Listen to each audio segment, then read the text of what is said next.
ಜೈಪುರದಲ್ಲಿ ಗರ್ಭಿಣಿ ಮಹಿಳೆಯ ಮೇಲೆ ದೌರ್ಜನ್ಯ ಎಸಗಿದ್ದ ಕುಖ್ಯಾತ ಕಾಮುಕನ ಬಂಧನ.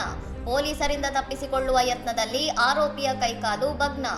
ಜೈಪುರದ ಜವಾಹರ್ ಸರ್ಕಲ್ ಪೊಲೀಸರು ಶುಕ್ರವಾರ ಸಂಜೆ ಪ್ರಮುಖ ಆರೋಪಿ ರಾಹುಲ್ ಗುರ್ಜರ್ ಮತ್ತು ಆತನ ಸಹಚರರಾದ ಶುಭಂ ಅಗರ್ವಾಲ್ ಹಾಗೂ ಬಾಬುಲಾಲ್ ಬರಾಲನನ್ನು ಬಂಧಿಸುವಲ್ಲಿ ಯಶಸ್ವಿಯಾಗಿದ್ದಾರೆ.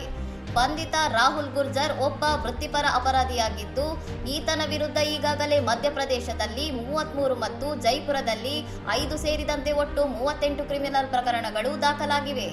ಮಾರ್ಚ್ 25ರಂದು ಮಾಳವೀಯ ನಗರದಲ್ಲಿ ಗರ್ಭಿಣಿಯ ಮೇಲೆ ದೌರ್ಜನ್ಯ ಎಸಗಿದ್ದ ಈತ ಗುರುತು ಸಿಗದಂತೆ ಮೀಸೆಗಡ್ಡ ಬೋಳಿಸಿಕೊಂಡು ಗುಜರಾತ್ ಹಾಗೂ ಮಧ್ಯಪ್ರದೇಶದ ವಿವಿಧ ನಗರಗಳಲ್ಲಿ ತಲೆಮರೆಸಿಕೊಂಡಿದ್ದ.